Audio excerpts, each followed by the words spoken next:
Bienvenue dans votre édition des locales. Au programme aujourd'hui, du bowling. Une activité physique et sportive à part entière dont nous parlerons des aficionados du club des Strikers de Trélissac en Dordogne. Ce club multigénérationnel abrite, vous le verrez, des stars du jeu de quilles. Nous montrons ensuite à bord d'un triporteur et accrochez-vous car à Nice, les vélos-taxis partent un peu dans tous les sens. Une régulation de l'activité est envisagée. Mais d'abord, il se la coule douce à Marseille. Les ragondins squattent perpétuellement le parc Borelli. Et même s'ils sont bien mignons, la mairie aimerait stopper leur prolifération. En quelque temps, ce petit rongeur originaire d'Amérique, peu farouche et au joli minois, est devenu la bête noire de la mairie de Marseille. Il faut dire qu'une cinquantaine d'entre eux ont élu domicile dans les allées du parc Borelli. Petit à petit, ils délogent les autres espèces animales, nuisent à la biodiversité et les berges de Luvaux en font les frais. C'est le nombre qui pose problème. Ils font partie du cycle de vie. Ils entretiennent la végétalisation des berges tout en les détruisant, c'est vrai. Pas facile donc de lutter contre la prolifération des ragondins, car cet animal a un taux de reproduction impressionnant. Chaque femelle peut avoir en une année une quinzaine de petits. Pour la mairie de Marseille, que nous avons tenté de joindre, un plan d'action devrait bientôt voir le jour. Patience donc. En attendant, pour les promeneurs, ce petit animal est devenu la curiosité du parc Borelli. J'adore. Ils sont pas sauvages. Après, c'est sûr que je ne m'aventurerai pas à les toucher. Mais je les trouve trop beaux. Ils sont mignons, ils sont attachants, ils viennent nous dire bonjour. Et je sais pas, c'est partie de la nature en fait. Afin de limiter au maximum l'envahissement de cette espèce capable de rester plusieurs minutes sous l'eau, certaines villes françaises utilisent déjà des cages pour piéger l'animal. Une technique efficace qui remplace l'empoisonnement. En attendant, nos ragondins ont pris leur quartier d'hiver. Après tout, Noël à Borelli, ça vaut bien l'Amérique.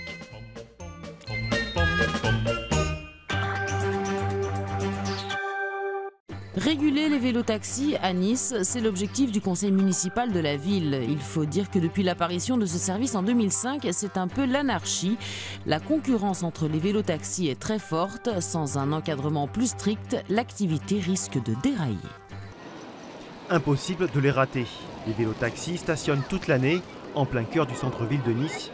Depuis son arrivée, en 2005, ce service s'est développé à vitesse grand V. Pas moins de 4 sociétés et plusieurs dizaines d'indépendants se partagent le marché.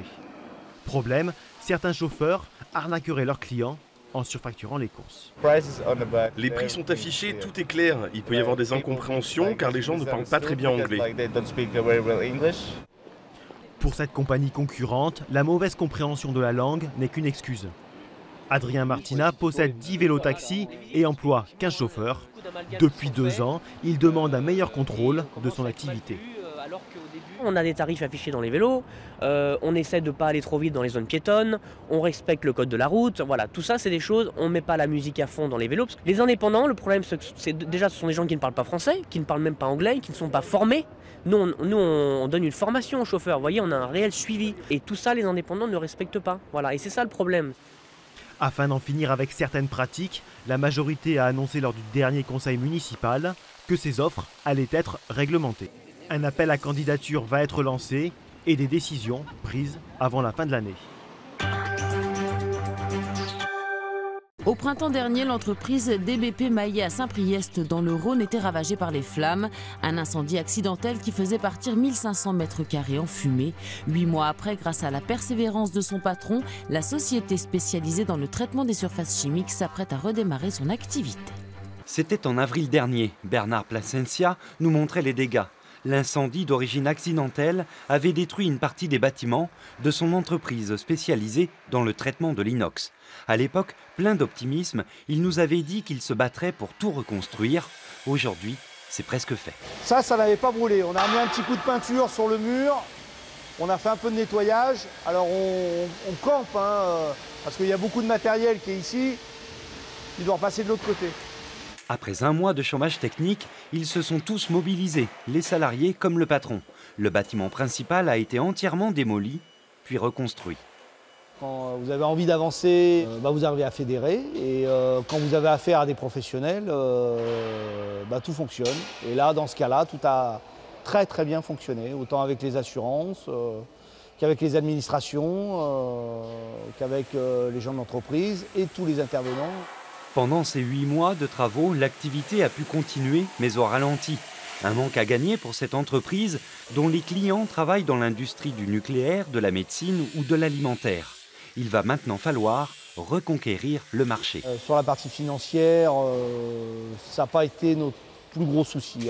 Notre premier souci, c'est de recontenter nos clients habituels, nos partenaires qui nous amènent leurs pièces depuis des années et leur annoncer qu'on sera à nouveau opérationnel dans très peu de temps. En éternel optimiste, Bernard Plasencia a prévu d'inaugurer sa nouvelle usine le 20 novembre prochain. Direction la Dordogne pour terminer le club des Strikers de Trélissac, un club multigénérationnel qui abrite quelques vedettes, 3 champions de France de bowling, 2 vétérans et un minime. Ce dernier s'appelle Loïc. À seulement 14 ans, il suit les enseignements du club avec des bowlers âgés de 7 à 78 ans. Avant d'aller sur la piste, toujours la même préparation, les mêmes gestes. Au bowling, chaque détail compte. Je prends ma boule avec un chiffon un peu microfibre. Et après, on a une sorte de petite balle qui va permettre d'enlever la transpiration. Dans des compétitions à plus haut niveau, on va être confronté à du stress et ça aide vraiment à pouvoir se canaliser et à vraiment penser à ce qu'on va faire au moment présent. Une méthode qui a bien marché pour Loïc. À 14 ans, il est devenu champion de France minime. Et il espère bien continuer à s'améliorer. Pour ça, il peut compter sur l'expérience de Michel Martineau, le doyen du club des Strikers. Ce grand sportif est passé du judo au karaté, puis au tennis, pour finir une boule dans les mains. À un certain âge, il faut se calmer un petit peu. C'est pour ça que, bon, on m'a dit hey, « viens au bowling, tu vas voir ». Bon, ça m'a plu au premier abord et puis j'ai continué. Le club de Trélissac accueille des joueurs âgés de 7 à 78 ans, tous prêts à faire valser les quilles. Éric Pijassou, le président, n'est d'ailleurs jamais loin pour donner 1 ou 2 conseils. C'est ça, allonge ton bras. Il faut vraiment que tu laisses travailler ta boule par la suite. On a tout un tas de générations qui effectivement se mélangent. On a donc les jeunes maintenant qui commencent à s'y mettre. On a effectivement des anciens qui sont toujours là pour nous rappeler un petit peu effectivement ce jeu du bowling. L'avantage de ce sport, c'est qu'effectivement, quel que soit notre niveau, on peut jouer aussi avec des champions et avoir nos chances au niveau du bowling. Et ce sport encore considéré comme un loisir pourrait enfin réaliser le strike ultime avec une inscription au JO 2024.